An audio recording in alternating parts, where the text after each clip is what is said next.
Olá, meu nome é Jason Silvério. Sou presidente do Sindicato dos Servidores do Poder Legislativo e do Tribunal de Contas do Distrito Federal, o Sindical. Várias entidades, representativas de servidores públicos de todo o país, estão preocupadíssimas. Talvez nunca estivessem tão preocupadas como hoje, e não se trata de alarmismo. Tramita no Congresso Nacional, sem qualquer exagero, o maior ataque aos servidores públicos brasileiros deste século. Neste momento de crise econômica, política e institucional, o Poder Executivo Federal apresentou, apoiado por 24 governadores, uma proposta que, sob o pretexto de sanar as contas dos estados e do DF, amordaça o serviço público e seus trabalhadores por anos e, na maior parte dos casos, por décadas. A velha receita de punir e culpar o servidor público pela crise retorna de forma avassaladora. Em uma penada, o arremedo de Estado social que se desenhou no Brasil será completamente destruído. Direitos conquistados a duras penas serão suprimidos. O PLP 257 de 2016, repito, de autoria do Poder Executivo Federal, foi enviado à Câmara dos Deputados no último dia 22 de março, com o objetivo de conceder prazo adicional de 20 anos para pagamento das dívidas refinanciadas pelos entes estaduais perante a União e o Banco Nacional de Desenvolvimento Econômico e Social, BNDES, mediante celebração de aditivo contratual com possível redução de até 40% no valor das prestações nos 24 meses posteriores à celebração do aditivo, no caso das dívidas com o ente federal. Denominado de estímulo ao reequilíbrio fiscal, o PLP 257 aborda basicamente 4 áreas. 1.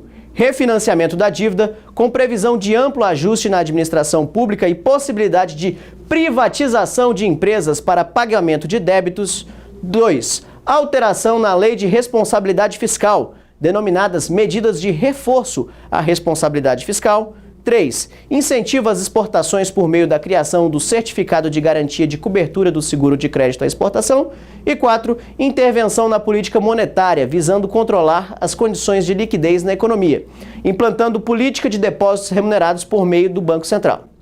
A proposição é longa, mas nos deteremos sobre as medidas que afetam a vida de milhões de servidores públicos de estados e do DF. As primeiras são chamadas de ajuste no serviço público para refinanciar as dívidas públicas estaduais e do DF, previstas no artigo 3 do Projeto de Lei Complementar 257 de 2016. São elas: 1. Não conceder vantagem, aumento, reajustes ou adequação de remunerações a qualquer título, ressalvadas as decorrentes de atos derivados de sentença judicial e a revisão prevista no inciso 10 do artigo 37 da Constituição Federal. 2. Limitar o crescimento de outras despesas correntes, exceto transferências a municípios e PASEP, a variação da inflação, aferida anualmente pelo Índice Nacional de Preços ao Consumidor Amplo, IPCA, ou por qualquer outro que venha a substituí-lo. 3. Vedar a edição de novas leis ou a criação de programas que concedam ou ampliem incentivo ou benefício de natureza tributária ou financeira. 4. Suspender a admissão ou contratação de pessoal a qualquer título, inclusive por empresas estatais dependentes, por autarquias e por fundações instituídas e mantidas pelo poder público, ressalvadas reposições decorrentes de vacância, aposentadoria ou falecimento de servidores nas áreas de educação, saúde e segurança, bem como as reposições de cargos de chefia e de direção que não acarretem aumento de despesa, em qualquer caso sendo consideradas apenas as vacâncias ocorridas a partir da data de assinatura do termo aditivo. E 5. Reduzir em 10% a despesa mensal com cargos de livre provimento em comparação com a do mês de junho de 2014. Além disso, os entes federados deverão se enquadrar, num prazo de até 180 dias, a algumas medidas de reforço à responsabilidade fiscal, conforme dispõe o artigo 4 do PLP 257. Vejam o que diz especialmente os incisos 1, 4 e 5 desse artigo. Além do requisito de que trata o artigo 3º, os estados e o Distrito Federal sancionarão e publicarão lei que estabeleça normas de finanças públicas voltadas para a responsabilidade na gestão fiscal do ente, com amparo no capítulo 2, título 6, combinado com o disposto no artigo 24, todos da Constituição Federal, e na Lei Complementar número 101 de 2000, e que contenha, no mínimo, os seguintes dispositivos. 1. Instituição do regime de previdência complementar, a que se referem os parágrafos 14, 15 e 16 do artigo 40 da Constituição, caso ainda não tenha publicado outra lei com o mesmo efeito. 4. elevação das alíquotas de contribuição previdenciária dos servidores públicos e patronal ao regime próprio de previdência social para 14% e 28%, respectivamente, podendo ser implementada gradualmente em até 3 anos, até atingir o montante necessário para saldar o déficit atuarial e equiparar as receitas das contribuições ou dos recursos vinculados ao regime próprio à totalidade de suas despesas, incluindo as pagas com recursos do Tesouro. E 5.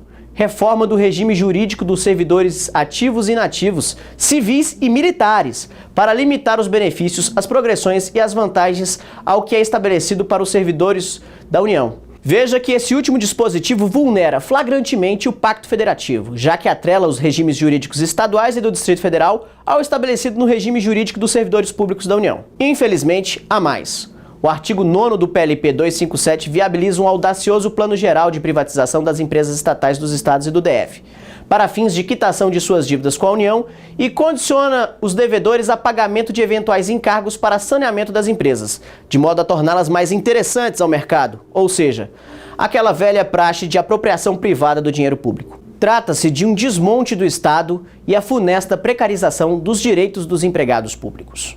Além disso, vem aquilo que reputamos a engenharia mais perversa da proposição.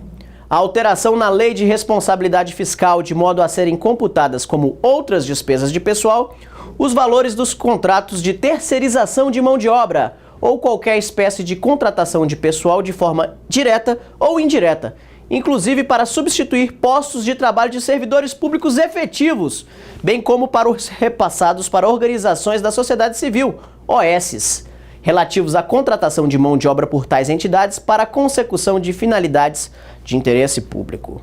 Como se não bastasse, o PLP sugere diminuir o limite prudencial de gastos com pessoal de 95% para 90%, devendo-se aplicar as seguintes medidas restritivas em caso de extrapolação desse limite. É importante que se diga, praticamente todos os estados já estão dentro do limite prudencial. E sendo aprovada essa proposição, absolutamente todos os estados e o Distrito Federal terão as seguintes medidas: inviabilização de concessão de vantagem, aumento, reajuste ou adequação de remuneração a qualquer título, salvo os casos derivados de sentença judicial ou de determinação legal. 2. Inviabilização de criação de cargo, emprego ou função. 3. Inviabilização de alteração de estrutura de carreira que implique qualquer aumento de despesa. 4. Inviabilização de provimento de qualquer cargo público, admissão ou contratação de pessoal a qualquer título, ressalvada a reposição decorrente de aposentadoria ou de servidores falecidos, apenas nas áreas de educação, saúde e segurança, e as reposições de cargos de chefia e de direção que não acarretem aumento de despesa. E 5. Inviabilização de contratação de hora extra, salvo no caso do disposto do inciso 2 do parágrafo 6º do artigo 57 da Constituição Federal, e as situações previstas na Lei de Diretrizes Orçamentárias. A concessão de aumento, vantagem, reajuste ou adequação de remuneração derivada de determinação legal ou contratual ficará suspensa enquanto a despesa total com pessoal se mantiver acima dos 90%, ressalvado o previsto no inciso 10 do artigo 37 da Constituição. Caso o limite prudencial seja ultrapassado, o poder ou órgão deverá estabelecer um plano de implementação de medidas estabelecidas conforme o parágrafo 3º do artigo 169 da Constituição, ou seja, em termos bem simples, demissão em massa. Servidores públicos brasileiros, civis, militares, estaduais, distritais, é hora de nos mobilizarmos. Procure a entidade sindical que te representa. Assine a petição pública que se encontra em nosso perfil no Facebook. Precisamos nos insurgir contra esse duro golpe. O tempo urge.